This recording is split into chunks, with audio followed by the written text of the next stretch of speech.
Sohrab cycle নামে একটা brand আছে, কোটি কোটি টাকার মালিক, হসপিটালে মৃত্যুর সাথে লড়ছে। ডক্টরকে বলছে, ডাক্তার আমার পরিবারকে একটু বলো, আমি শেষবার দেখতে চাই।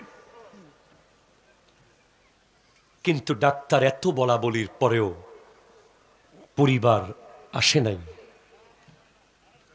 সে জিজ্ঞেস করছে, ডাক্তার আমার পরিবার আসবে না?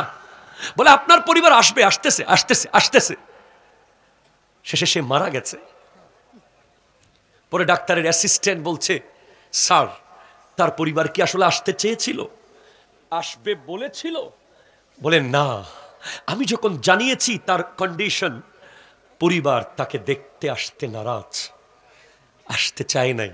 তো আপনি তাকে কেন বললেন আসতেছে? বলে, আমি চাই নাই যে শেষ সময় এসে এই কথা শুনে আবার মরে যাক, আবার মরে যাক। তার পরিবার তাকে দেখতে আসে নাই, কারণ তার সম্পদ তারা লুটে পুটে খেয়ে নিচ্ছে। তার কাছে দেখতে আসলে হয়তো সে যদি বলে দিত যে আমার সম্পদের এই অংশ মসজিদে দিয়ে দিও, ওই অংশ মাদ্রাসায় দিয়ে দিও, এই অংশ গরিবকে দিয়ে দিও, এজন্য হয়তো তার পরিবার দেখতে আসে নাই। হ্যাঁ, সেটাই পৃথিবী, হ্যাঁ এটাই পৃথিবী। একটা রেডিও চ্যানেল থেকে এক যুবককে ফোন করা হয়েছে, হ্যালো অমুক বলছেন? হ্যাঁ বলছি। আপনার মায়ের অসুস্থতার খবর আপনি জানেন? বলে, হ্যাঁ জানি। আপনার মায়ের তো কিডনি নাই, কিডনি ফেল, আপনি কি করবেন এখন? কি করার আছে আপনার? তখন সে বলছে, ভাই আমি কি করব, আপনারা আমাকে কেন ফোন দিয়েছেন? আপনারা চেষ্টা করুন না কোনোভাবে কিছু করার। আমি ছোট একটা ব্যবসা করি, আমার পক্ষে আমার মাকে কিডনি দেওয়া। ওরা বলছে, দুটা কিডনি আছে আপনার, একটা দেন, আরেকটা দিয়ে আপনি ইজিলি চলতে পারবেন। সে বলছে, না আমার বাচ্চা আছে, আমার সংসার আছে। এরপরে তাকে রেকর্ড শুনিয়ে দেওয়া হলো। তার মাকে ডক্টর বলেছে, মা আপনার ছেলের একটা কিডনি লাগতো। তখন মা বলছে, আমার একটা না, আমার দুইটা কিডনি নিয়ে যান, এরপরে আমার ছেলেকে বাঁচান। কিন্তু ছেলে মাকে কিডনি দিতে রাজি হয় নাই। আমি আপনাকে আরো কি বলবো, আপনারা শুনেছেন আমার কোথায়।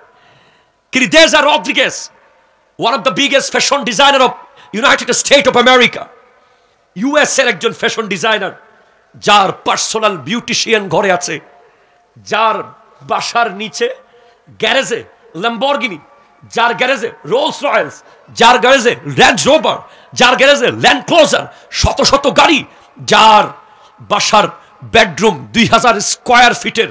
কিন্তু সে হসপিটালে বসে বসে একটা চিঠি লিখেছে পৃথিবীর মানুষের কাছে। তার ক্যান্সার হয়েছিল, ক্যান্সার হওয়ার পর তার মাথার সমস্ত চুল ঝরে পড়ে গেছে, তার কিডনি শেষ হয়ে গেছে, তার লিভার নষ্ট হয়ে গেছে, তার ফুসফুস শেষ হয়ে গেছে। ডক্টর বলছে, you can live, you can alive, you time stop, your time close, you have to go, just write out something for your family, for your society, for your friends.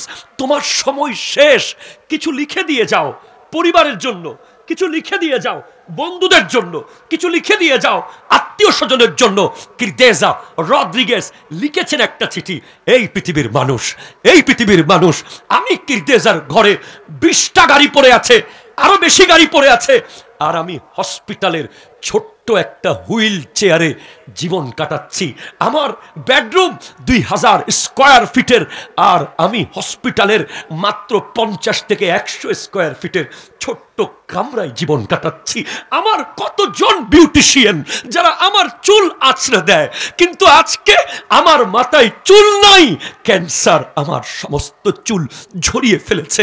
আমার ব্যাংকে সব টাকা এনে ডক্টরকে বলেছি, ডক্টর নাও, আমাকে একটা দিন কি বাঁচানো যাবে, আমাকে আর 1 মিনিট কি বাঁচানো যাবে, আমাকে আর আধা ঘন্টা কি বাঁচানো যাবে? ডক্টর বলছেন, no no no, we are sorry, আর সুযোগ নেই, আর সময় নেই।